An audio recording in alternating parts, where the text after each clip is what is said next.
Hello everyone, मैं शुभम आप सभी का मैथमेटिक्स चैनल पर स्वागत करता हूं और आशा करता हूं आप सभी की प्रिपरेशन काफ़ी अच्छी चल रही होगी। और आज का हमारा जो चैप्टर है, नया चैप्टर प्रॉफिट एंड लॉस, इसको हम पढ़ने के लिए जा रहे हैं। तो इसमें सबसे पहले आप कुछ जो बेसिक टर्म होते हैं जिनको हम इस्तेमाल करेंगे उनको देख लीजिए, किसको क्या बोलते हैं। कॉस्ट प्राइस क्या होता है ना, सेलिंग प्राइस विक्रय मूल्य को बोलते हैं, मार्केट प्राइस मार्क प्राइस बोलते हैं अंकित मूल्य को, है ना। प्रॉफिट लॉस छूट, इन सबको इंग्लिश में क्या बोलते हैं और हिंदी में क्या बोलते हैं, इनको ज़रूर पता होना चाहिए। मान लीजिए एग्जांपल के तौर पे आपकी लागत मूल्य की बात करें, कोई भी आपका एक आर्टिकल है, वस्तु है, उसकी लागत यानी कि उसको बनाने का जो पैसा खर्च हुआ है वो 100 रुपये खर्च हुआ है, ठीक है।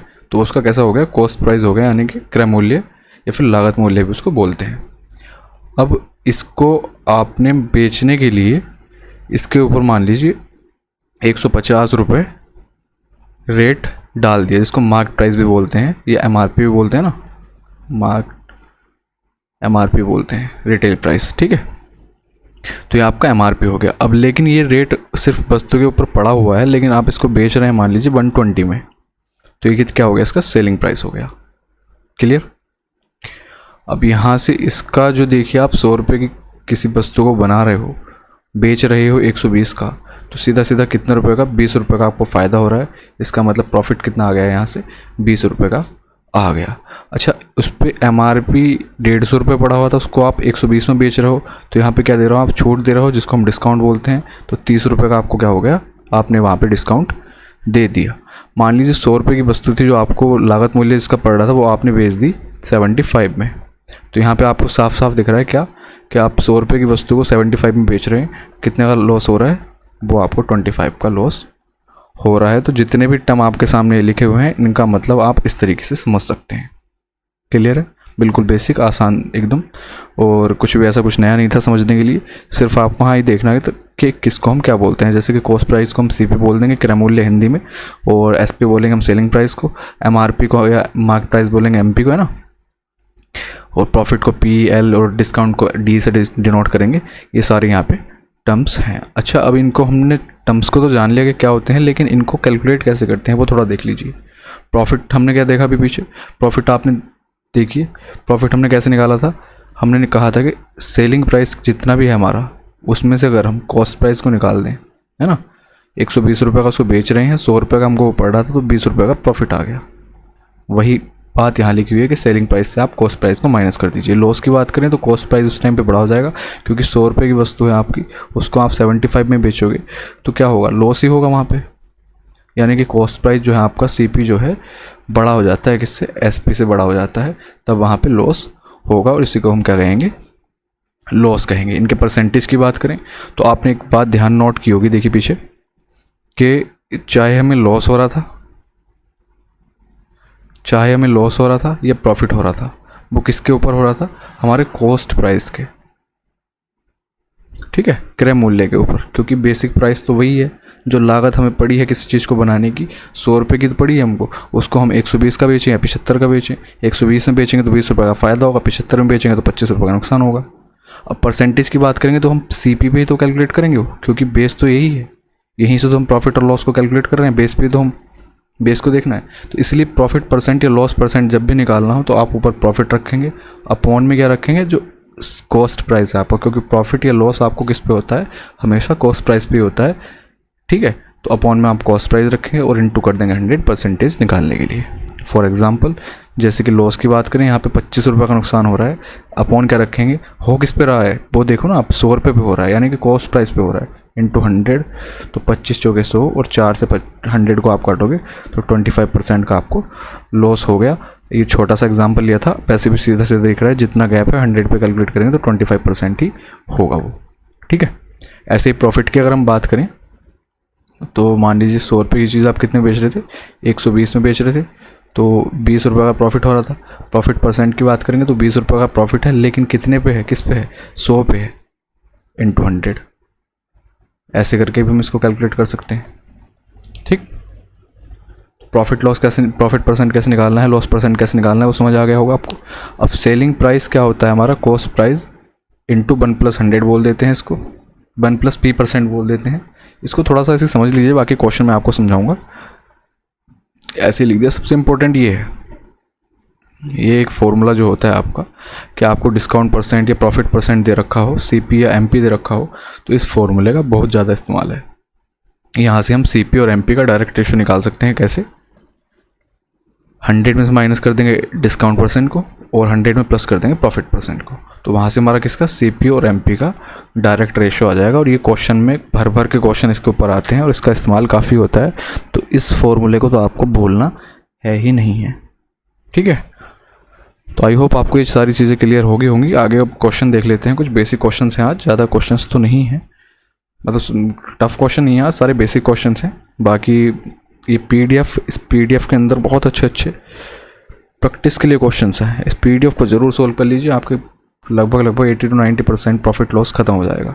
कहीं से कुछ करने की ज़रूरत और नहीं है। बचा कुचा जो प्रीवियस ईयर फिलहाल में 1-2 साल के आए हुए हैं उनको मैं आपको यहाँ प्रैक्टिस कराऊंगा, तो टेंशन की ज़रूरत बिल्कुल भी नहीं है। क्वेश्चन पढ़िए। पहला क्या है? एक आदमी 12 रुपये में 12 लेख नहीं, ये सॉरी आर्टिकल से यानी कि वस्तु 12 वस्तु खरीदता है और उन्हें 1 रुपये 25 प्रति वस्तु के हिसाब से बेच देता है, तो उसका लाभ कितना है ये हमको बताना है। 12 रुपये में 12 वस्तु खरीद रहा है वो, तो यानी कि एक वस्तु 1 रुपये की होगी। कॉस्ट प्राइस क्या हो गया उसका? क्रय मूल्य कितना हो गया? 1 रुपया हो गया। बेच कितने में रहा वो? 1 रुपये 25 पैसे के हिसाब से, यानी कि सेलिंग प्राइस कितना हो गया? 1.25। ठीक, अब एक बात बताइए मुझे, रेशो ही निकालना है आपको जब भी परसेंटेज वगैरह कुछ भी बतानी हो। दिख तो हमको यहाँ भी रहा है कि मैं अगर 100 से मल्टीप्लाई यहाँ कर दूँ, 100 से मल्टीप्लाई यहाँ कर दूँ, तो डेसिमल हट के 0 हट जाएंगे दोनों, यानी कि 100 की चीज़ 125 में बिक रही है, तो कितना? 25% का डायरेक्ट प्रॉफिट दिख रहा है हमको, और जो कि ऑप्शन नंबर बी है यही इसका करेक्ट आंसर हो जाएगा। तो बिल्कुल एकदम ये तो ऐसा क्वेश्चन था कि जिसको ले लिया था स्टार्ट करने के लिए मैंने, है ना। बेसिक क्वेश्चन है, सारे टाइप के लगभग क्वेश्चन हम इस वीडियो के अंदर कवर करेंगे, तो ज़रूर देखिए इसको। नेक्स्ट क्वेश्चन देखिए, एक वस्तु को 72 रुपये में बेचने पर 10% की हानि होती है। 5% का लाभ प्राप्त करने के लिए वस्तु का विक्रय मूल्य क्या होगा? मान लीजिए आप सीपी अपने दिमाग में लिखना नहीं है, मैं लिख के दिखा रहा हूँ, लेकिन आपको नहीं लिखना कि सीपी हमेशा 100% अपने दिमाग में आप रखेंगे। 10% की हानि का मतलब क्या होगा? उसका सेलिंग प्राइस होगा 90%, है ना। 90% की वैल्यू कितनी है? आप कहोगे 72। इसने कहा है कि 5% का लाभ लेने के लिए, 100 पे 5 के लाभ का मतलब समझते हो? 105 हो जाएगा, यानी कि 105% की वैल्यू हमसे पूछ रहा है, तो 105% की निकाल दो यहाँ से। 72 इंटू यूनिटरी मेथड, अक्सर 6 में आपने पढ़ा होगा। ठीक, 9 से इसको डिवाइड लगाओगे, 9 8 72, ये 0 आ गया। यहाँ से आप इसको देखोगे कितना आएगा? 840 बटे 10, 0 से 0 कटेगा और 84 आपका आंसर हो जाएगा। ऑप्शन नंबर डी इस क्वेश्चन के लिए करेक्ट आंसर हो जाएगा। तो ये भी देखिए काफ़ी बेसिक क्वेश्चन था एकदम। आगे चलें। कुछ नहीं किया हमने, सिर्फ इतना किया है कि 100% हमारे दिमाग में था, लिखने की ज़रूरत नहीं होती, लेकिन बेसिक्स में समझा रहा हूँ सिर्फ आपको। 10% की हानि का मतलब 90% हो गया। 90% की वैल्यू कितनी है? 72। 5% का प्रॉफिट कब होगा? जब वो 100 की चीज़ को 105 में बेचेगा। इसका मतलब 90 की वैल्यू 72 है, तो 105 के हमसे पूछ रहा है कि कितनी होगी, वो हमने निकाल दी, वो 84 हो जाएगी। अगर जब आपकी अच्छी प्रैक्टिस हो जाएगी तो फिर आप खुद डायरेक्ट इन क्वेश्चन को बिना लिखे ऐसे कर देंगे कि 10% हानि का मतलब 90 का मतलब यहाँ से 80 आ जाएगा। क्या उसका कॉस्ट प्राइस 80 आ गया, है ना। कॉस्ट प्राइस कितना आ गया? 80 आ गया। हमको उस पर 5% का प्रॉफिट देना है, तो 80 का 5%, 8 पंजे 40, यानी कि 4 और जोड़ देंगे, 84 क्या हो जाएगा? उसका सेलिंग प्राइस हो जाएगा। और यही इस क्वेश्चन का आंसर होना है। नेक्स्ट क्वेश्चन देखिए, एक आदमी एक पुरानी टाइपिंग मशीन 1200 रुपये में ख़रीदता है और उसकी मरम्मत पर 200 रुपये खर्च कर देता है, तो उसके बाद उसको 1680 रुपये में बेच देता है, तो उसका लाभ प्रतिशत बताओ कितना होगा?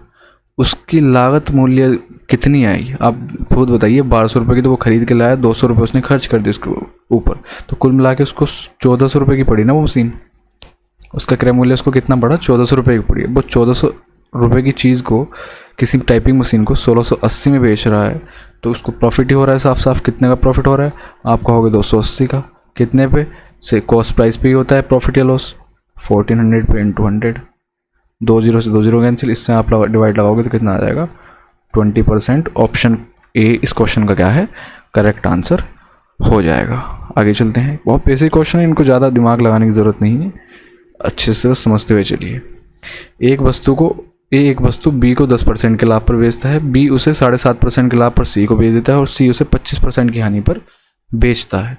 यदि ए का क्रय मूल्य 3200 रुपये है तो सी ने उसे कितने पैसों में बेचा है ये हमको बताना है।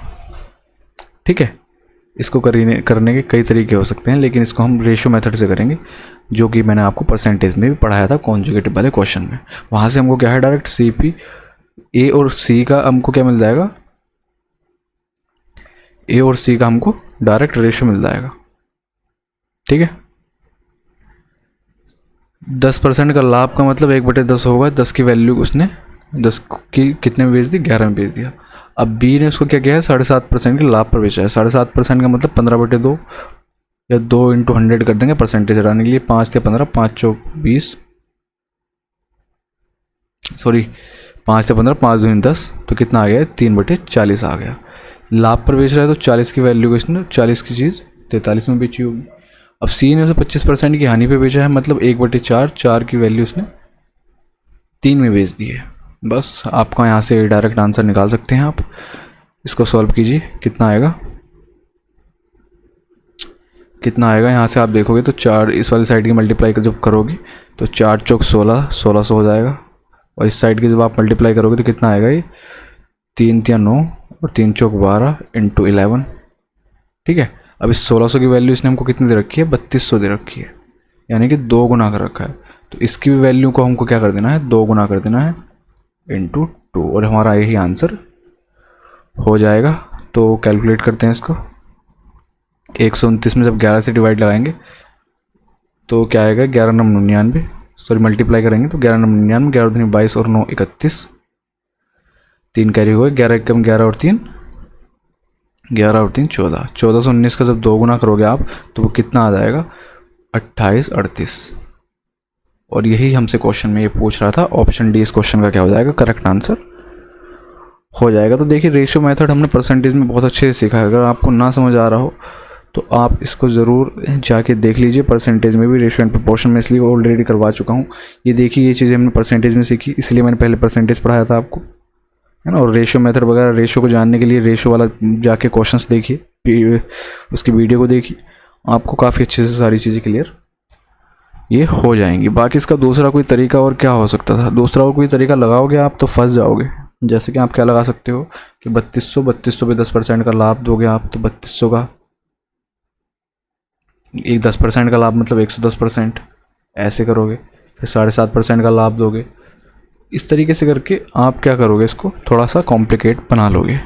तो रेशियो मेथड इसके लिए बेस्ट होगा। जहाँ पे भी कॉन्जुगेटिव तरीके से किसी के अंदर बदलाव आ रहा हो, वहाँ पे आप रेशियो मेथड या और इससे अलग 2 मेथड होते हैं जो मैंने आपको सिखाए हुए हैं, उनसे आप कर सकते हैं। परसेंटेज में कॉन्जुगेटिव के नाम से मैंने एक टाइप करवाया है पर्टिकुलर आपको, तो वहाँ पे जाके उसको देख सकते हैं। आगे चले, नेक्स्ट क्वेश्चन क्या कह रहा है कि 36 पुस्तकों का क्रय मूल्य 30 पुस्तकों के क्रय मूल्य के बराबर है। इसका मतलब 36 का जो सीपी है वो किसके बराबर है, 30 के एसपी के। यहाँ से सीपी और एसपी का रेशियो निकाल देंगे हम, कितना आ जाएगा, 6 पंजे 30, 6 छंग 36, यानी कि 5/6। ये कह रहा है कि लाभ प्रतिशत बताओ। 5 रुपये की चीज़ 6 रुपये में बिक रही है, कितना, 1 रुपये का फ़ायदा हो रहा है। फ़ायदा या नुकसान किस पे होता है, सीपी पे होता है। तो 1/5 × 100, 5 से इसमें डिवाइड लगाएंगे, कितना आ जाएगा, 20%। 20% का क्या हो गया, प्रॉफिट हो गया। और यही हमसे क्वेश्चन में ये पूछ रहा था। ठीक है, बिल्कुल बेसिक क्वेश्चन है, ज़्यादा टाइम इन पे वेस्ट नहीं करते। कुछ क्वेश्चन बहुत अच्छे हैं इसके अंदर जो आपको सीखने चाहिए ज़रूर। और जैसे कि ये क्वेश्चन है, इसमें आप देखोगे एक व्यक्ति 2 मशीनों को 396 रुपये प्रत्येक पर बेचता है, यानी कि प्रत्येक जो मशीन थी वो 396 रुपये की बिकी है। तो यहाँ से आपके दिमाग में तुरंत आना चाहिए कि एसपी दोनों मशीनों का क्या है, सेम है, यानी कि सेलिंग प्राइस क्या है, सेम है। उसे एक पर 10% का लाभ होता है और दूसरे पर 10% की हानि होती है। इससे रिलेटेड क्वेश्चन भर के आए हैं सीजीएल के अंदर, मेंस में भी और प्री में भी। लेकिन डाटा इस तरह का नहीं होता, वो थोड़ा डाटा हार्ड होता है, जिसको करने में थोड़ी सी प्रॉब्लम आती है। लेकिन बेसिक आपको पता होगा तभी हार्ड क्वेश्चंस कर पाओगे। एक पर उसको 10% का लाभ हो रहा है, एक पर 10% की हानि हो रही है। जब भी सेलिंग प्राइस सेम हो और आपको दोनों परसेंटेज सेम दे रखे हो, तो आपको डायरेक्ट क्या करना है, वहाँ पे कुछ नहीं करना, दोनों परसेंटेज की मल्टीप्लाई कर देनी है आपस में और अपॉन 100 कर देना है, जैसा हम किस में करते थे, कॉन्जुगेटिव वाले में मैंने आपको बताया था एक क्वेश्चन कराते टाइम। है ना। तो 10 × 10/100 कर देना है, और यहाँ ऐसा करने पे हमेशा क्या होगा, लॉस ही होगा। तो 1% का क्या हो जाएगा, लॉस हो जाएगा। आप डायरेक्ट कैलकुलेट कर सकते हैं। कल के दिन को मान लीजिए आपको 20% का लाभ और 20% की हानि दे दे, तो आप डायरेक्ट 20 × 20/100 करोगे, यानी कि 4% की क्या हो जाएगी, हानि हो जाएगी। क्लियर, समझ आ गया। अब ये ऐसा करते क्यों है, इसका बेसिक भी बताऊंगा मैं आपको ज़रूर, क्योंकि बिना बेसिक के मैं कभी नहीं छोड़ता। कल के दिन को डाटा जैसे ही चेंज होगा, मान लीजिए यहाँ 8% लिखा हुआ आ जाए, यहाँ 11% लिखा हुआ आ जाए, उस टाइम पे कैसे करोगे, उस टाइम पे आपको बेसिक ही काम आएगा। 10% के लाभ पे पहली वस्तु को बेचता है, तो इसका मतलब क्या हुआ कि 10 की इसने 11 में बेची है, दूसरे को उसने 10% की हानि पर बेचा है, इसका मतलब 10 की वैल्यू उसने 9 पे बेची है। 10 रुपये की मशीन उसने 9 रुपये में बेची है, कोई भी वस्तु है उसने 9 रुपये में बेची है, तभी तो यहाँ प्रॉफिट हुआ और यहाँ लॉस हुआ। लेकिन इसने हमको एक कंडीशन दी थी कि सेलिंग प्राइस सेम है, लेकिन सेलिंग प्राइस यहाँ पे तो सेम नहीं हो रहा, यहाँ पे तो 11 है, यहाँ पे 9 है। तो दोनों का एलसीएम लेके इनको सेम कर लेते हैं। जैसे कि इसमें मैं 9 से मल्टीप्लाई कर दूँ तो 11×9 = 99 हो जाएगा, इसमें मैं 11 से मल्टीप्लाई कर दूँ तो ये भी 11×99 हो जाएगा। ऐसा करने पर क्या होगा, ऐसा करने पर सेलिंग प्राइस दोनों का सेम हो गया। लेकिन 9 की मल्टीप्लाई यहाँ की है तो 9 की मल्टीप्लाई मुझे यहाँ भी करनी पड़ेगी, 11 की मल्टीप्लाई मैंने यहाँ की है तो 11 की यहाँ भी करनी पड़ेगी। इस तरह की कोई भी छेड़खानी हम नहीं कर सकते कि अपनी मर्जी से एक साइड में तो मल्टीप्लाई कर दें, दूसरी साइड में ना करें। ऐसा करने पे टोटल कॉस्ट प्राइस कितना बना, यहाँ से आपका हो गया 11×90 और 11×110, सॉरी 10×90 और 11×110, तो कुल मिला के कितना हो गया, 200 हो गया टोटल कॉस्ट प्राइस। यहाँ से आप देखोगे दोनों सेम ही है, 11×99, 99×198, ठीक है। तो कॉस्ट प्राइस 200 है, सेलिंग प्राइस 198 है। कितने का लॉस दिख रहा है, 2 रुपये का, कितने पे, 200 पे, इंटू 100, पूरा कैंसिल हो गया। इससे कितना आ गया, 1% का लॉस आ गया, और यही क्वेश्चन में हमसे पूछ रहा था। तो आई होप आपको बेसिक भी समझ आ गया होगा। अब कल के दिन को आपके पास डाटा कैसा भी आ जाए, आप इस तरह से क्वेश्चन को कर सकते हो, ठीक है, जब भी सेलिंग प्राइस सेम हो। अगर हाँ परसेंटेज सेम दे रखा है तो फिर कुछ करने की ज़रूरत नहीं है, सीधा सीधा आपको ये लगा देना है, ठीक है। आगे चलें, नेक्स्ट क्वेश्चन उसी के तर्ज पे बिल्कुल, जैसा मैं अभी पीछे आपको बोल रहा था कि एक घर और एक दुकान 1 लाख रुपए प्रत्येक में बेचा जाता है, यानी कि एक दुकान और एक लाख रुपए दोनों का क्या है, सेलिंग प्राइस है। यहाँ पे भी क्या हो गया, एसपी सेम हो गया। एक को उसने 20% की हानि पर, दूसरे को 20% के लाभ पर। तो इतना तो हम समझ गए ना कि टोटल कुल मिला के 20×20/100 कितना हो गया, 4% की लॉस हो रहा है जब वो दोनों को बेच रहा है, ठीक है, 4% का लॉस हो रहा है। अब यहाँ से हम क्या करेंगे, जब 4% का लॉस हो रहा है, ओवरऑल लॉस 4% का है, इसका मतलब अगर ओवरऑल कॉस्ट प्राइस सीपी यानी कि दोनों का, किसका, घर का और दुकान का 100 रुपये है, तो सेलिंग प्राइस उसका 96 रुपये हो रहा होगा, दोनों का है ना, घर का और दुकान का। लेकिन 96 की वैल्यू उसने हमको कितनी दे रखी है, 1 लाख ईच बेच रहा है वो, 1 लाख रुपये में घर और 1 लाख रुपये में दुकान, तो कुल मिला के 2 लाख रुपये वो खर्च कर रहा है, सॉरी 2 लाख रुपये में सेल आउट कर रहा है अपने घर और दुकान को, ठीक है। तो इसने हमसे क्या पूछा है, पूरे लेन देन में परिणाम स्वरूप क्या हुआ है, लॉस हुआ है, फ़ायदा हुआ है, क्या हुआ है, लेकिन परसेंटेज नहीं बताने। परसेंटेज पूछता तो हम परसेंटेज डायरेक्ट कह देते कि 4% की हानि हुई है उसको, लेकिन उसने हमसे पूछा है कि अमाउंट कितना लॉस हुआ है उसका, तो यानी कि 4 की वैल्यू हमसे पूछ रहा है। 96 की वैल्यू कितनी है, आप कहोगे 2 लाख, ठीक है, और हमसे 4 की वैल्यू पूछ रहा है, तो कर देंगे 2 × 4/96, तो 4 दूनी 8, 8 से पूरा 12 बार कटेगा, तो यानी कि 1/12 लाख का क्या हो जाएगा, इसको लॉस हो जाएगा। ऑप्शन नंबर सी इस क्वेश्चन का करेक्ट आंसर हो जाएगा। ये काफ़ी फेमस क्वेश्चन है और प्रीवियस ईयर का क्वेश्चन है, पुराने टाइम में आया हुआ है, लेकिन आपको हर प्रैक्टिस बुक में देखने को ज़रूर मिलेगा ही मिलेगा, ठीक है। जो पीछे हमने कॉन्सेप्ट सीखा था, इसको अप्लाई कैसे करना है आप इस क्वेश्चन में देख सकते हैं। बाकी आप जब प्रैक्टिस इस पीडीएफ की करेंगे, इसमें कुछ ये क्वेश्चन तो मैं कुछ लेके आ गया हूँ, बाकी बचे हुए बहुत अच्छे क्वेश्चन इसके पीडीएफ के अंदर प्रैक्टिस के लिए हैं, तो वहाँ पे आपको इस तरह के क्वेश्चन ज़रूर देखने को मिलेंगे। आगे चलें, एक किताब की 12 कॉपी 1800 रुपये में बेची जाती है, जिसमें 3 कॉपी की लागत मूल्य प्राप्त होती है, there by gaining cost price of 3 copies, मतलब जो उनको फ़ायदा हो रहा है वो 3 कॉपी के कॉस्ट प्राइस के बराबर फ़ायदा हो रहा है। 12 कॉपी बेचने पे 3 कॉपी के कॉस्ट प्राइस के बराबर उसको क्या हो रहा है, फ़ायदा हो रहा है, ठीक है, प्रॉफिट हो रहा है। तो कह रहा है the cost price of copy, copy का कॉस्ट प्राइस कितना है। इसको भी मैं आपको दो तरीके से बताऊंगा, बेसिक से भी और दूसरा हम जो करते हैं वैसे भी। मान लीजिए इसमें लागत मूल्य इसने कह रखा है 3 कॉपियों का लागत मूल्य के बराबर है, तो हम कहते हैं सीपी को आप कह दीजिए कि सीपी एक कॉपी का 1 रुपये है, सीपी एक कॉपी का 1 रुपये है। तो इसका मतलब क्या हुआ, जब वो 12 कॉपी बेचेगा तो 12 कॉपी का सीपी कितना हो जाएगा, 12 रुपये। लेकिन 3 का फ़ायदा भी तो हो रहा है उसको, 3 कॉपी की जितना, तो सेलिंग प्राइस कितना रहा होगा, तो आप कहोगे सेलिंग प्राइस उसका 15 हो गया होगा। 12 तो कॉपी बेची हमने वो, और 3 रुपये का फ़ायदा और हो रहा है, इसका मतलब 15 हो गया होगा। लेकिन सेलिंग प्राइस को इसने हमसे कितना दे रखा है कि 1800 रुपये में बेची है, तो 15 की वैल्यू 1800 है, और 12 की हमसे पूछ रहा है। कितने गुना का रखा है, कितने गुना का रखा है, गलत हो गया क्या, 1 मिनट रुकना, 15 12 180, हाँ सही है,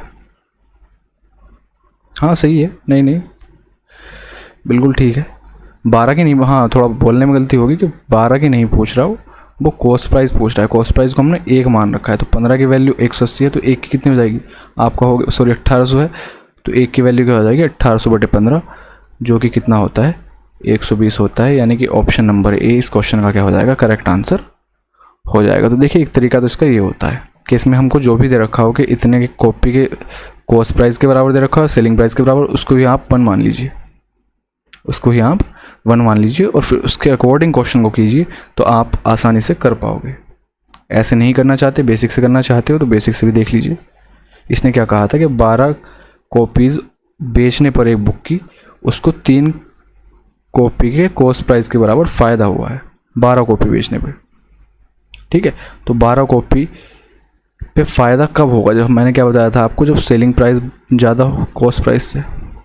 और ये क्या हो गया, यहाँ पे प्रॉफिट लिख दिया हमने इस साइड, 12 कॉपी पे प्रॉफिट, और ये किसके बराबर है, ये बराबर है 3 कॉपी के कॉस्ट प्राइस के। तो यहाँ से आप जैसे ही सॉल्व करोगे तो 12 का एसपी बराबर कितना हो जाएगा, 15 का सीपी। या यहाँ से आप देखोगे तो cost price upon selling price कितना आ जाएगा, 12 बटे 15 आ जाएगा। उसी चीज़ को हमने यहाँ डायरेक्ट लिख दिया था बस। 15 की वैल्यू अगर 1800 है तो 1 की वैल्यू कितनी हो जाएगी, आप इसमें डिवाइड लगाओगे तो 1 की वैल्यू आपकी 120 आ जाएगी। और यही इस क्वेश्चन के अंदर हमको बताना था। आई होप आपको समझ आ गया होगा। इसको ज़रूर फिर से एक बार समझ लीजिए ध्यान से कि इसने कहा था हमको कि 12 कॉपी बेचने पर उसको 3 कॉपी के कॉस्ट प्राइस के बराबर लाभ हो रहा है। तो लाभ कब होगा, जब सेलिंग प्राइस बढ़ा रहा होगा। एक बात बताइए, 100 रुपये की चीज़ को आप 130 की बेचेंगे तभी तो फ़ायदा होगा ना, और इसको आप 70 की बेच देंगे तो नुकसान हो गया। तो फ़ायदा कब हो रहा है, जब सेलिंग प्राइस बढ़ा है किससे, कॉस्ट प्राइस से। तो इसीलिए हम सेलिंग प्राइस से कॉस्ट प्राइस को माइनस करते हैं, तभी तो बताएंगे कि 30 रुपये का फ़ायदा हो रहा है, ठीक। तो 12 कॉपी पे selling price minus cost price कर दिया तो वो किसके बराबर होगा, वो बराबर होगा 3 कॉपियों के कॉस्ट प्राइस के। यहाँ से हमने कॉस्ट प्राइस और सेलिंग प्राइस का क्या निकाल दिया, रेशियो निकाल दिया। और ऐसा करने पे हमारे 15 की वैल्यू कितनी है, 1800 है, तो 1 की वैल्यू कितनी आ जाएगी, 120। और यही इस क्वेश्चन में इसने पूछा था। आगे चलें, नेक्स्ट क्वेश्चन देखिए। If a man estimates his loss as 20% of selling price then his loss percentage. ये बहुत छोटे छोटे क्वेश्चन है, लेकिन हाँ ये आपके दिमाग से स्लिप हो जाते हैं जब आप क्वेश्चन करने बैठते हो। तो इसने देखिए क्या लिखा है, ध्यान से पढ़ लीजिए। उसने अपने लॉस को जो एस्टिमेट किया है वो सेलिंग प्राइस के 20% पे किया है। 20% का मतलब 1/5। इसका मतलब 5 क्या है, इसका सेलिंग प्राइस है, और ऊपर 1 क्या है, इसका लॉस है। ऐसे तो करते हैं हम कि नीचे अपॉन में जो वैल्यू दे रखी है वो एग्जैक्ट वैल्यू होती है, और ऊपर जो भी दे रखा होता है वो प्रॉफिट लॉस है। जिस टर्म में भी बात कर रहा होता है उसको हम देख लेते हैं, ठीक है। अगर सेलिंग प्राइस 5 है तो मुझे एक बात बताइए, कॉस्ट प्राइस कितना रहा होगा कि हमको 1 रुपये का नुकसान भी हो जाए। तो आप तुरंत कहोगे जी 6 रुपये रहा होगा कॉस्ट प्राइस, तभी 1 रुपये का नुकसान हो सकता है, अदरवाइज़ कैसे होगा। बस यहीं पे जल्दबाजी में कभी कभी गलती क्या कर देते हैं कि 5 रुपये सेलिंग प्राइस है तो इसको हम 4 लिख देते हैं कि 1 रुपये का लॉस हो रहा है, तो यानी कि कॉस्ट प्राइस 4 रहा होगा। तो एक बात खुद दिमाग से सोचिए कि 4 रुपये की चीज़ को 5 में बेचोगे तो फ़ायदा होगा नुकसान होगा, फ़ायदा होगा ना तो उस टाइम पे आपका। लेकिन हमको यहाँ पे लॉस करना है 1 रुपये का, तो 1 रुपये का लॉस तभी होगा जब कॉस्ट प्राइस बड़ा होगा 1 रुपया सेलिंग प्राइस से। क्योंकि उसने कैलकुलेट किया है सेलिंग प्राइस पे अपने लॉस को। इस तरह का क्वेश्चन आप ज़रूर देखने को मिलेंगे आपको। तो ये कह रहा है कि अनुमानित हानि प्रतिशत कितनी है, तो यहाँ पे हानि कितनी हो रही है 1 रुपये की, लेकिन वो कैलकुलेट किस पे करेंगे हम, कॉस्ट प्राइस पे इंटू 100 1/6 क्या होता है 16.23 सॉरी, फिर 50/3 बोल देते हैं इसको, या फिर 16 सही 2/3 बोल देते हैं इसको। ये परसेंटेज में मैंने आपको फ्रैक्शन में कन्वर्ट करने वाली कुछ बताए थे और बाकी याद करने के लिए बोला था, सारे के सारे लिख के आपको प्रोवाइड करवा दिए थे मैंने। तो 1/6 देख के तुरंत आपके दिमाग में 16/2/3 या फिर 16.667 करके कुछ भी लिखा हो, 6 से ये चलता जाता है तो 6-7 लिख देते हैं इसको। कुछ भी दे रखा हो वो 1/6 इसकी फ्रैक्शन वैल्यू होती है परसेंटेज में, अगर ऐसा कुछ दे रखा हो तो। ठीक है, 50/3 वही होता है, इसी को हम क्या बोलते हैं 50/3। आई होप क्वेश्चन आपको समझ आ गया होगा। नेक्स्ट क्वेश्चन देखिए, if I would have purchase 11 articles for ₹10 and sold all the articles at the rate of 10 for ₹11, the profit percent would be. अगर 10 रुपये में मैं 11 वस्तुएं खरीदता हूँ और सभी वस्तुओं को 11 रुपये में 10 की दर से बेच देता हूँ तो लाभ प्रतिशत क्या होगा। इसके भी मैं आपको दो तरीके बताऊँगा, एक बेसिक से और दूसरा हम जिसमें डायरेक्ट कर सकते हैं और जिसको सीख के आपको काफ़ी मज़ा आने वाला है। कॉस्ट प्राइस की अगर मैं बात करूँ तो ये कह रहा है कि 10 रुपये में 11 आर्टिकल मैं ख़रीद के लेके आता हूँ, लेकिन जब बेचने की बात होती है तो उस टाइम पे क्या करता है कि 11 रुपये में 10 आर्टिकल बेच रहा है। तो ऐसे क्वेश्चन में आपको सिर्फ इतना ध्यान रखना है, कुछ नहीं, क्रॉस मल्टीप्लाई कर दीजिए। ठीक है, 10 250 और 11 11 121 हो जाएगा। बस यहाँ से आपका डायरेक्ट CP और SP का रेशियो आ जाता है। इसका मतलब 100 की चीज़ कितने में बिक रही है, 121 में बिक रही है। कितने % का प्रॉफिट हो रहा है, 21% का प्रॉफिट।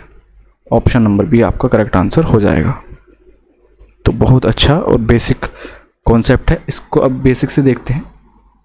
बेसिक से कैसे करते इसको हम करना होता तो कि 10 रुपये में 11 वस्तु खरीद के लाता है वो, और बेच के किस हिसाब से रहा है कि 11 रुपये में 10 वस्तु के हिसाब से बेच रहा है वो। ठीक है, लिखना ऐसे ही ऊपर करके नीचे क्रॉस मल्टीप्लाई करके लिखोगे तो आप उसको फिर उल्टा कर लेना। ठीक है, अब यहाँ से एक बात बताइए कि वस्तुएं तो सेम ही है, बोल खरीद के किसी भी रेट में ले आए लेकिन वस्तु तो सेम ही होंगी, आर्टिकल्स जो हैं वो तो सेम ही होंगे, जितने खरीद के ला रहा है उतने ही वो बेच रहा है। लेकिन यहाँ पे आर्टिकल 11 है, यहाँ पे 10 है। या तो यहाँ से आप एक काम कीजिए कि एक एक आर्टिकल का पैसे निकाल लीजिए, एक एक के निकालेंगे। इसके भी 2 तरीके होते हैं कि एक का आप निकालोगे, 11 आर्टिकल 10 रुपये के हैं तो एक आर्टिकल आपका कितना हो जाएगा 10/11 का, है ना। ऐसे ही यहाँ से आप देखोगे तो जब वो बेच रहा है तो एक आर्टिकल को कितने बेच रहा है, आप कहोगे 11/10 रुपये का। तो कुल मिला के एक एक आर्टिकल का अगर आप देखोगे CP और SP का रेशियो तो वो कितना आ जाएगा 10/11 = 11/10। यहाँ से आप इसका LCM वगैरह लेंगे, क्रॉस मल्टीप्लाई करेंगे तो आपका तब भी 100:121 बनेगा। तो ऐसे भी आप देख सकते हैं कि 21% क्या हो रहा है, प्रॉफिट हो रहा है। तो एक तरीका इसका ये भी होता है। क्लियर। अभी इसी में एक चीज़ समझने की और रह गई है कि इन आर्टिकल को भी हम सेम कर सकते थे। यहाँ पे तुमने क्या है, एक एक आर्टिकल का निकाला है, एक आर्टिकल का कॉस्ट प्राइस और सेलिंग प्राइस निकाल लिया और उनको आपस में क्या कर दिया, उनको आपस में रख के कैलकुलेट कर दिया। लेकिन अगर हम इस तरह के इनसे बचना चाहते हैं कि एक एक का ना निकालें, तब भी हम क्या कर सकते हैं, हम आर्टिकल सेम कर सकते हैं। एक आर्टिकल हो या 10 आर्टिकल हो, जितने खरीद के लाया उतने ही बेच के आया वो, बस इतना दिमाग में रखना चाहिए। तो 11 और 10 का आप देखोगे, यहाँ 10 से मल्टीप्लाई कर दो और यहाँ आप 11 से कर दो तो क्या होगा, यहाँ पे 110 आर्टिकल बन जाएंगे और बेचे भी 110 आर्टिकल। लेकिन 10 की मल्टीप्लाई यहाँ कर दिए तो 10 की मल्टीप्लाई यहाँ भी करनी पड़ेगी और 11 की मल्टीप्लाई आपको यहाँ भी करनी पड़ेगी। तो अब आप डायरेक्ट यहाँ से भी देख सकते हैं कि ये कितना हो गया, ये आपका 100 रुपये हो गया कॉस्ट प्राइस और आपका सेलिंग प्राइस कितना हो गया 121 रुपये हो गया। तब भी आप डायरेक्ट कह सकते हैं कि 100 की चीज़ 121 में बिक रही है, मतलब 21% का प्रॉफिट हो रहा है। ये बेस्ट है नो डाउट, लेकिन ये तभी समझ आएगा जब आप बेसिक से समझ लोगे। मैं किसी भी चीज़ को अधूरा नहीं छोड़ना चाहता कि कुछ भी उल्टा सीधा समझा के भाग जाऊँ। मैं हर चीज़ का कॉन्सेप्ट बताता हूँ कि ऐसा क्यों हो रहा है, जिससे आप लंबे टाइम तक अपने दिमाग में इस क्वेश्चन को या उसके कॉन्सेप्ट को रख पाएँ। आगे चलें। एक वस्तु को 10% की हानि पर बेचा जाता है। अगर यह 9 रुपये अधिक में बेची जाती तो उस पर 25/2% या फिर जिसको हम 12.5% भी कह सकते हैं, है ना, का लाभ होता। तो वस्तु का क्रय मूल्य बताओ कितना होगा। एक बात बताइए, मैंने कहा दिमाग में रख लीजिए कि 100 रुपये आपके पास कॉस्ट प्राइस, किसी का भी हम 100 मानेंगे तुरंत, 10% की हानि पे जब उसको बेच रहा होगा वो, तो कितने का, 90 का बेच रहा होगा। इसने कहा कि अगर इसको हम 9 रुपये अधिक में बेचें तो हमको 12.5% का प्रॉफिट होगा। इसका मतलब 100 की चीज़ तब कितने की बिकनी शुरू हो जाएगी, 112.5 की शुरू हो जाएगी। कब, जब हम 9 रुपये अधिक में बेचेंगे उसको, यानी कि 90 में बेच रहे थे और अब उसको बेच रहे हैं हम 112.5 में। ऐसा करने पर हमको, वो ऐसा कब होगा, जब हम 9 रुपये अधिक में बेचेंगे उसको। तो आप दोनों का डिफरेंस देखेंगे कितना आ रहा है। आप कहोगे ये आ रहा है हमारा 22.5%, यानी कि 22.5% की वैल्यू ही 9 रुपये है, क्योंकि यहाँ से यहाँ तक पहुँचने में हमको कितना, 9 रुपये एक्स्ट्रा में सेल आउट करना पड़ा है उसको। 90 में बेच रहे थे पहले, अब 112.5 में बेचेंगे। कब, सॉरी 112.5 में बेचने के लिए हमको 9 रुपये उसके ऊपर अधिक चार्ज करना होगा, यानी कि 9 रुपये अधिक में उसको सोल्ड करना होगा। तो कुल मिला के आप बीच का गैप देखोगे परसेंटेज के टर्म्स में, तो आप कहोगे 22.5% का जो गैप है वही 9 के बराबर है। हमसे इसने पूछा क्या है कि वस्तु का क्रय मूल्य बताओ, 100 की वैल्यू निकालनी है, 100 की निकाल देते हैं। कितना हो जाएगा, 9 × 100 अपॉन 2.5, डेसिमल हटाओगे ऊपर 0 लगाओगे, 9 से कटेगा 25 बार, 25 से इसमें डिवाइड लगाओगे तो कितना आ जाएगा, 40। और यही इस क्वेश्चन का हमारे आंसर हो जाएगा ऑप्शन नंबर सी। क्लियर है।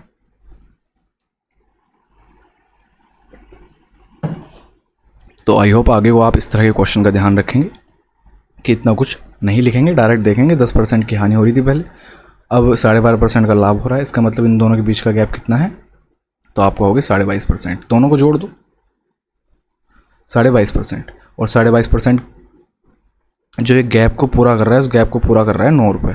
तो रुपये के टर्म्स में ये 9 है, तो 100% की वैल्यू कितनी होगी, वहाँ से आप निकाल दोगे तो वो 40 आ जाएगी। और यही आपका इस क्वेश्चन का आंसर हो जाएगा। ठीक है, बेसिक क्वेश्चन है बिल्कुल। आगे चलें। एक व्यक्ति 1 रुपये में 5 पर कुछ पेंसिल खरीदता है और फिर 1 रुपये में 3 की दर से बेच देता है, उसका लाभ बताओ। तो अभी पीछे सीखा तो है हमने, ₹5 में, अच्छा 1 रुपये में 5 पेंसिल, इस साइड में ₹1 में 5 पेंसिल खरीद के ला रहा है और ₹1 में ही वो 3 पेंसिल बेच दे रहा है। तो बस क्रॉस मल्टीप्लाई, ये कितना आ जाएगा 3, ये कितना आ जाएगा 5। 3 की चीज़ कितने में बेच रहा है, 5 में बेच रहा है, यानी कि 2 रुपये का फ़ायदा कितने किस पे होगा, CP पे होगा हमेशा। तो 2/3 × 100, 200/3, 200/3 क्या हो जाएगा, प्रॉफिट हो जाएगा उसका। और यही इसने क्वेश्चन में हमसे पूछा था। तो ये बहुत अच्छा इसके ऊपर क्वेश्चन बनते हैं, एग्ज़ाम में भी आते हैं। आप देखोगे PDF वगैरह जब सॉल्व करोगे तो ज़रूर इन क्वेश्चंस को फेस करोगे, और फेस करते टाइम आपको प्रॉब्लम आएगी अगर बेसिक से करोगे। तो ये चीज़ जान लीजिए, क्रॉस मल्टीप्लाई कैसे करके इसको हम निकालते हैं आंसर। ठीक है, एक बड़े क्वेश्चन में भी इसको लगा के दिखाऊंगा, अभी आगे क्वेश्चन आएगा तो उसमें भी हम देखेंगे कि कैसे इसको अप्लाई करना है। आगे चलें। एक व्यक्ति एक वस्तु को 75 रुपये में बेचता है और वस्तु के लागत मूल्य के बराबर प्रतिशत का लाभ होता है। वस्तु का क्रय मूल्य बताओ। क्वेश्चन समझ आया आपको।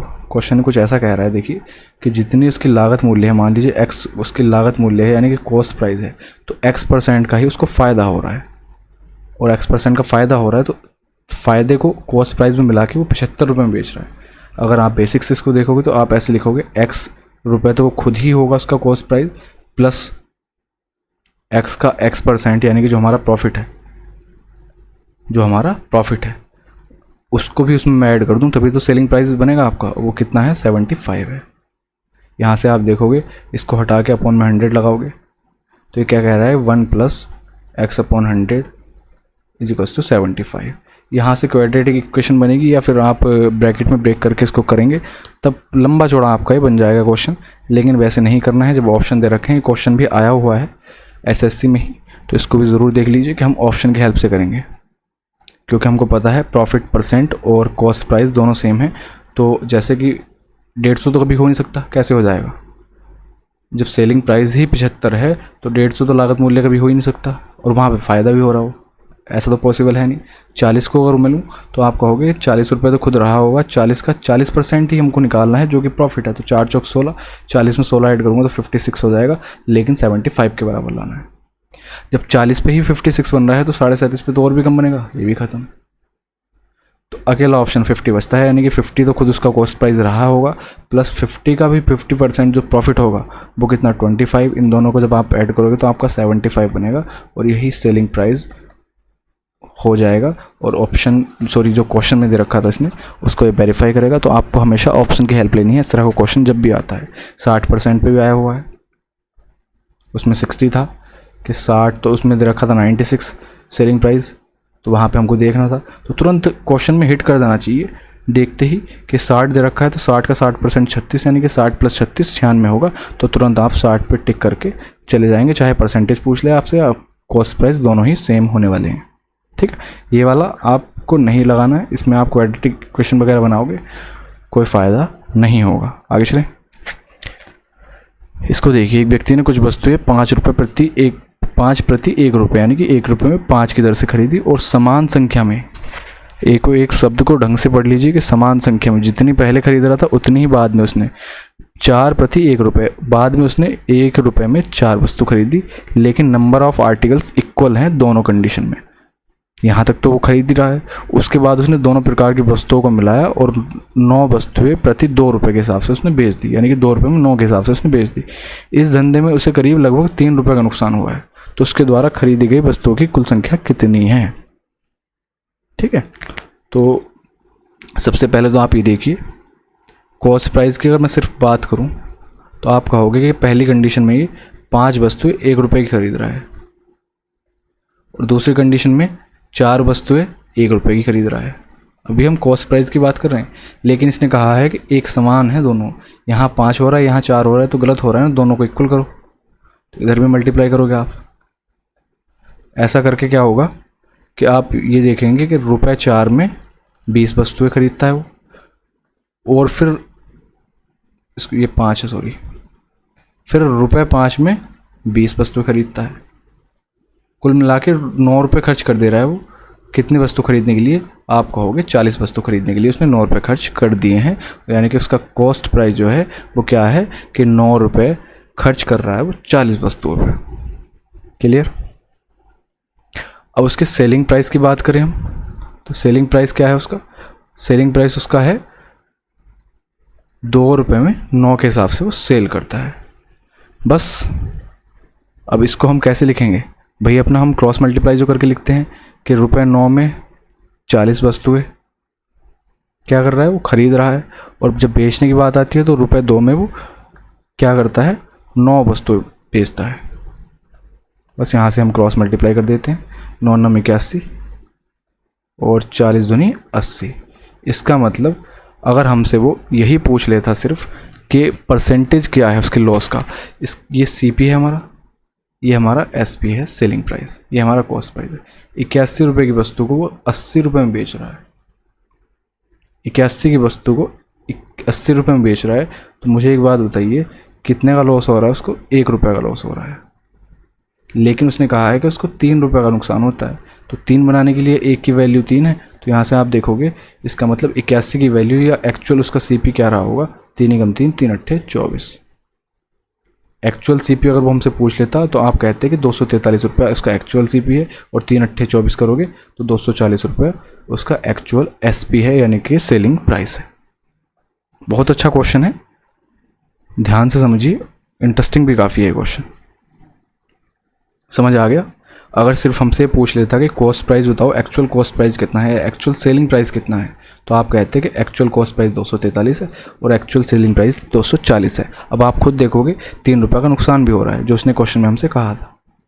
लेकिन इसने हमसे क्वेश्चन में आर्टिकल्स पूछे हैं, नंबर ऑफ आर्टिकल कितने हैं। तो नंबर ऑफ आर्टिकल निकालने के लिए आप क्या करोगे? आप कहोगे पहली वाली किसी का भी सहारा ले लीजिए, दोनों में हम कहते हैं कि कॉस्ट प्राइस का सहारा ले लेते हैं। कॉस्ट प्राइस का सहारा ले लेते हैं, 9 रुपये में 40 वस्तुएं खरीद रहा था, तो 243 में उसने कितनी वस्तु खरीदी होंगी? तो आप कहोगे 40 × 243 बटे 9। 9 से इसमें आप डिवाइड लगाओगे, कितना आएगा? 9 दूनी 18 9 सत्ते 63 और 27 चौके होते हैं 108, तो 1080 क्या हो जाएगा, number of articles. Option number B इस क्वेश्चन का क्या हो जाएगा, करेक्ट आंसर हो जाएगा। तो देखिए काफ़ी अच्छा क्वेश्चन था, इसको अगर आप बेसिक से बनाने बैठोगे तो टाइम ज़्यादा लगा दोगे, लेकिन इस तरीके से आप क्रॉस मल्टीप्लाई वगैरह करके करोगे तो काफ़ी आसानी से कर सकते हो। फिर से समझ लेते हैं एक बार। इसने सबसे पहले तो ये कहा था कि आर्टिकल सेम है दोनों कंडीशन में, जब वो खरीद के ला रहा है, जब वो खरीद के ला रहा है दोनों कंडीशन में आर्टिकल सेम है, तो हमको आर्टिकल सेम करने थे। तो हमने क्या किया कि आर्टिकल को सेम किया है। 20 आर्टिकल पहली कंडीशन में खरीद रहा है, यानी कि जो 1 रुपये के 5 की दर से, तो 20 आर्टिकल खरीदेगा वो 4 रुपये के। दूसरी कंडीशन में वो 1 रुपये में 4 आर्टिकल खरीद रहा था, तो 20 आर्टिकल खरीदेगा वो 5 रुपये के। तो कुल मिला के 20 आर्टिकल उसने यहाँ खरीदे, 20 आर्टिकल यहाँ खरीदे, है ना। तो हुआ क्या है ऐसा करके, आप कहोगे जी टोटल उसने 40 आर्टिकल खरीद लिए 9 रुपये के। ये क्या है, कॉस्ट प्राइस की बात चल रही है। सेलिंग प्राइस की बात क्या थी हमारी, सेलिंग प्राइस की बात ये थी कि जब वो बेचता है तो वो 2 रुपये में 9 वस्तुओं के हिसाब से उसको सेल करता है। बस उसके बाद हमारा क्या हुआ, उसके बाद हमारा क्रॉस मल्टीप्लाई वाला आ गया। तो हमको CP और SP का क्या रेशियो मिला, तो आप कहोगे कि जी CP 81 है और SP 80 है। लेकिन क्या ये क्वेश्चन के हिसाब से ठीक है, बिल्कुल नहीं ठीक है, क्योंकि ये तो हमारा एक रेशियो आया है सिर्फ। यहाँ से तो हम परसेंटेज कैलकुलेट कर सकते थे कि कितना नुकसान हो रहा है उसको, लेकिन नुकसान कितने आर्टिकल का हो रहा है, एक आर्टिकल का हो रहा है। जब हमने ये कैलकुलेट किया, उसने कहा है कि 1 रुपये का, उसने कहा है कि 3 रुपये का नुकसान हो रहा है, तो 3 रुपये का नुकसान करवा देते हैं उसको। एक की वैल्यू 3 है तो 81 की वैल्यू 243 हो जाएगी और 80 की 240। इसका मतलब 243 रुपये की वो आर्टिकल खरीद के ला रहा था वस्तुएं, और 240 में उनको बेच रहा था, तभी तो उसको 3 रुपये का नुकसान हुआ। अब लेकिन उसने अभी हमसे ये भी नहीं पूछा, उसने हमसे ये भी नहीं पूछा, तो फिर वो पूछ क्या रहा है, उसने पूछा है नंबर ऑफ़ आर्टिकल बताओ। तो हमको पता था कि 9 रुपये में, जब वो, इसको भी थोड़ा सा अलग कर देता हूँ कि 9 रुपये में 40 आर्टिकल खरीद रहा है, तो 243 में कितने खरीद रहा होगा, तो हमने देखा कि 1080 खरीद रहा होगा। सेम आप इसमें लगा के भी कर सकते थे, सेकंड वाले से भी, कि 2 रुपये में 9 आर्टिकल बेचता है तो 240 में कितने बेचेगा। तो आप कहोगे 2 की गुणा हम 120 से कर दें तो ये 240 बन जाएगा। ऐसे ही इसमें 120 से कर देंगे तो 12 में 108 होते हैं, 1080 आर्टिकल आ जाएंगे। आई होप अब आपको क्वेश्चन ये समझ आया होगा, काफ़ी अच्छा क्वेश्चन है। आगे चलते हैं। हानि का प्रतिशत, जब एक वस्तु 50 रुपये में बेची जाती है 70 रुपये में बेचे जाने के लाभ के बराबर है, तो वस्तु का लाभ या हानि प्रतिशत बताओ। देखिए क्या कह रहा है कि किसी वस्तु को हमने 50 में बेचा, तो वहाँ पे जो हानि हुई है वही उतना ही लाभ हुआ है जब उस वस्तु को हम 70 रुपये में बेचते हैं। तो हमको पता है जो भी कुछ नंबर होगा या उसका कॉस्ट प्राइस होगा उस वस्तु का, इन दोनों के बीच में होगा, 50 और 70 के बिल्कुल बीच का एग्जैक्ट नंबर। तो दोनों का जोड़ के आधा कर दोगे तो आप कहोगे 60 रुपये, यानी कि 60 की चीज़ को मैं 50 में बेचता हूँ तो आप देख रहे हो ना 10 रुपये का लॉस हो रहा है, और 60 की चीज़ को मैं 70 में बेच रहा हूँ तो 10 रुपये का फ़ायदा हो रहा है। परसेंटेज भी सेम ही आएगी, किसी से भी निकाल लो। 10/CP कितना है, 60 × 100, 1/6 मैंने आपको बताया था, 50/3 या 16.67% भी लिखते हैं इसको, या फिर 16 से ही 2/3% भी लिखते हैं इसको, या फिर 50/3% लिखते हैं। तो वही इस क्वेश्चन का हमारा करेक्ट आंसर हो जाएगा। और आई होप आपको समझ आ गया होगा। तो इस तरह से जब भी आपसे क्वेश्चन में कुछ कहे कि इतने पे लॉस हो रहा है उतना लाभ हो रहा है, सेम कंडीशन दे, तो आपको जोड़ के आधा करके उनके बीच का नंबर लेना है। 50 और 70 के बीच का नंबर है 60, ठीक है। तो 60 से 50 पे जाएंगे तो भी बराबर नुकसान होगा, परसेंटेज में भी और इन टर्म्स ऑफ मनी भी। किसी में भी देखोगे तो दोनों का इक्वल ही होगा, क्योंकि बेस तो सेम है ना, बेस क्या है, सेम है, बेस सेम है। उसके बाद बराबर प्रॉफिट और बराबर लॉस हो रहा है, चाहे पैसों का हो चाहे परसेंटेज का हो, वो हमेशा इक्वल ही रहेगा। आगे चलें। नेक्स्ट क्वेश्चन देखिए क्या कह रहा है कि एक वस्तु को 20% के लाभ पर बेचा जाता है, यदि इसका CP SP 10 रुपये और 5 रुपये क्रम से कम कर दिया जाए तो लाभ का प्रतिशत 10% बढ़ जाता है, तो लागत मूल्य ज्ञात कीजिए। इस क्वेश्चन को हम करेंगे, मैंने आपको रेशियो प्रपोर्शन में एज वाले क्वेश्चन कराए थे, उसमें क्रॉस प्रोडक्ट वाला एक कॉन्सेप्ट सिखाया था। 20% का मतलब 1/5, 10% का मतलब 1/10। CP और SP लिखते हैं। 20% लाभ का मतलब क्या है कि 5 से वस्तु 6 में बिक रही होगी। इसने कहा है कि CP को 10 रुपये कम कर दो और SP को 5 रुपये कम कर दो, ठीक है। एग्जैक्ट वैल्यू को हम नीचे रखते थे, इसको 10 कम कर दो, इसको 5 कम कर दो। और इसने क्या कहा है, ऐसा करने पे लाभ का प्रतिशत 10% बढ़ जाता है। लाभ का प्रतिशत 10% बढ़ जाता है। इसका मतलब 10 से क्या हो जाता है, 11 हो जाता है।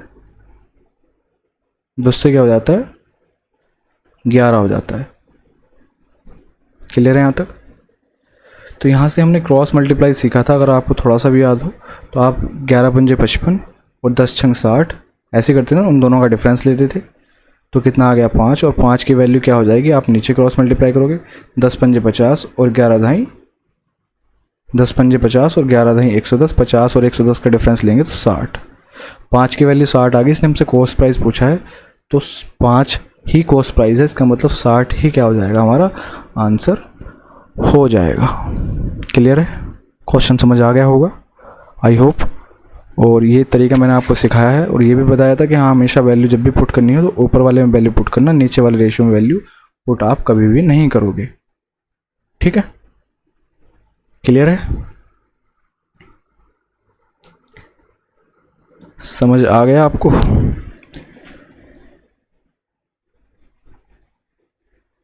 55 ठीक है। हाँ, 10% बढ़ जाता है। इसका मतलब ये हो रहा है कि देखिए, लाभ का प्रतिशत 10% बढ़ जाता है। पहले 20% का लाभ हो रहा था, 10% बढ़ गया। आंसर तो हमारा इससे भी आ गया, लेकिन गलत है, थोड़ी सी मिस्टेक है। 20% का लाभ हो रहा था पहले, अब 10% लाभ और बढ़ गया। इसका मतलब 30% लाभ हो रहा है, और 30% का मतलब होता है 3/10। तो ये वैल्यू हमारी 10 से 13 हो जाएगी। क्या हो जाएगी, 10 से 13। बात वही है, 13 पंजे 65 और 10 छंग 60, गैप फिर भी 5 ही बनेगा, तो इसलिए आंसर आ गया। अदरवाइज क्वेश्चन पढ़ने में हमने थोड़ी सी मिस्टेक कर दी थी। तो ऐसे करके इसको हम कर लेंगे। 5 की वैल्यू कितनी है, 60 है। आगे चलें, नेक्स्ट क्वेश्चन देखिए। इस तरह का भी क्वेश्चन हमने पीछे देखा था। 33 मीटर कपड़ा बेचकर ए को 11 मीटर कपड़े के विक्रय मूल्य के बराबर हानि होती है, तो उसका हानि प्रतिशत बताओ। मैंने आपको क्या कहा था, जिसके बराबर भी हानि या लाभ हो उसको ही आप 1 मान लीजिए। तो विक्रय मूल्य को, सेलिंग प्राइस को हम कह देते हैं कि 1 है। तो 11 मीटर कपड़े पे कितना हानि होगी इसको आप कहोगे 11 रुपये की हानि होगी। और ये 11 रुपये की हानि कब हुई है, जब हमने 33 मीटर कपड़ा बेचा है। तो 33 मीटर कपड़ा बेचेंगे तो सेलिंग प्राइस कितना रहा होगा, तो आप कहोगे सेलिंग प्राइस रहा होगा 1 मीटर कपड़े का सेलिंग प्राइस हमने 1 मान लिया, तो 33 मीटर का 33 आ जाएगा। कॉस्ट प्राइस की अगर मैं बात करूँ तो 11 मीटर यानी कि 11 रुपये का नुकसान हो रहा है। 11 रुपये का नुकसान कब होगा, वस्तु को हम 33 में बेचे, तो आप कहोगे 44 रुपये की जब हम खरीद के ला रहे होंगे और 33 में बेच रहे होंगे, तब जाके हमको 11 रुपये का नुकसान हो रहा होगा। बस क्वेश्चन हो गया। सीपी और एसपी का रेशियो मिल गया हमको, 11 चौक 44, 11 तिया 33। कितने का लॉस हो रहा है, 1 का लॉस हो रहा है। कितने पे, 4 पे, इंटू 100 बराबर क्या आ गया, 25% लॉस परसेंट आ गया। ऑप्शन नंबर गलत है, 25% होगा ये। ठीक है, 25% क्या हो जाएगा इस क्वेश्चन का एग्जैक्ट, ये करेक्ट आंसर हमारा हो जाएगा। बाकी बेसिक्स से मैंने आपको पहले एक क्वेश्चन बता दिया था, इसको आप खुद से प्रैक्टिस कीजिए या मैं करवा देता हूँ। प्रैक्टिस बुक से आप प्रैक्टिस करेंगे तो उसमें आप अप्लाई कीजिए दोनों तरीके। ठीक है, बेसिक से कैसे करते हैं, 33 मीटर कपड़ा बेचकर 11 मीटर कपड़े के विक्रय मूल्य के बराबर हानि हुई है।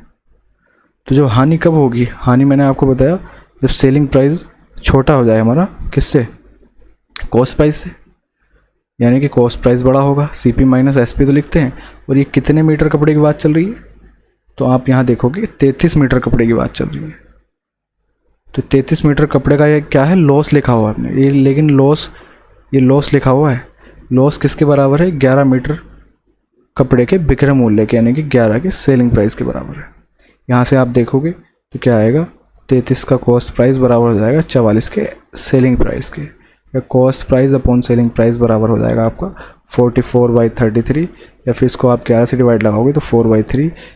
नुकसान हो रहा है 1 का, कितने पे, 4 पे, इंटू 100, यानी कि 25% का क्या हो गया, लॉस हो गया। तो इस तरह के क्वेश्चंस को आपको ऐसे करना है। ठीक है, आगे चलें। बस यही क्वेश्चंस थे आज के, और यहाँ से आपका एक बेस डेवलप हो जाएगा। साथ के साथ आप यहाँ से अच्छे क्वेश्चंस के कॉन्सेप्ट सीखे आपने। अब इनको जहाँ भी अप्लाई करोगे, प्रैक्टिस इज़ द ओनली की। प्रैक्टिस कीजिए जितनी कर सकते हैं। सिर्फ यहाँ पे मैं आपको कॉन्सेप्ट सिखा रहा हूँ, प्रैक्टिस सेशन नहीं है। जो हम बहुत सारे ढेरों क्वेश्चन 100-200 क्वेश्चन को प्रैक्टिस करें। अभी मैं आपको कॉन्सेप्ट सिखाने की कोशिश कर रहा हूँ। जब हम प्रैक्टिस कर रहे होंगे तो उस टाइम पे बहुत अच्छे अच्छे क्वेश्चन प्रैक्टिस करेंगे। अभी भी इसमें मैं आपको देखिए जो पिछले 1-2-3 साल के क्वेश्चन आ रखे हैं एसएससी के अंदर, सीजीएल, सीपीओ, सीएचएसएल या एमटीएस जिसमें भी आ रखे हैं प्रॉफिट लॉस के क्वेश्चंस, वो आपको मैं यहाँ पे प्रैक्टिस कराऊंगा। ठीक है, अभी भी उसमें भी जो अच्छे अच्छे क्वेश्चंस हैं आपके सीखने लायक है वो ज़रूर कराऊंगा। और प्रॉफिट लॉस में आपको यहाँ से एक बेस मिल गया होगा, अच्छे से प्रैक्टिस कर लीजिए। वो सब पीडीएफ आपको टेलीग्राम चैनल पे मिल जाएगी और चैनल का लिंक आपको डिस्क्रिप्शन में मिल जाएगा। ठीक है, जाके इसको ज्वाइन कर लीजिए और इससे पहले जो चैप्टर हमने किए हैं उनको अच्छे से देख लीजिए, क्योंकि बहुत अच्छे ढंग से मैं आपको बिल्कुल हर टाइप कवर करा के ये वीडियोस प्रोवाइड करवा रहा हूँ। ठीक है, कंप्लीट कोर्स करेंगे हम यहाँ पे, टोटल कुछ भी नहीं छोड़ेंगे। तो आई होप जितने लोग भी इसको देख रहे हैं उनको पसंद आ रहा होगा और अपने रिव्यू वगैरह ज़रूर दीजिए। ठीक है, मिलते हैं नेक्स्ट वीडियो में। Thank you so much.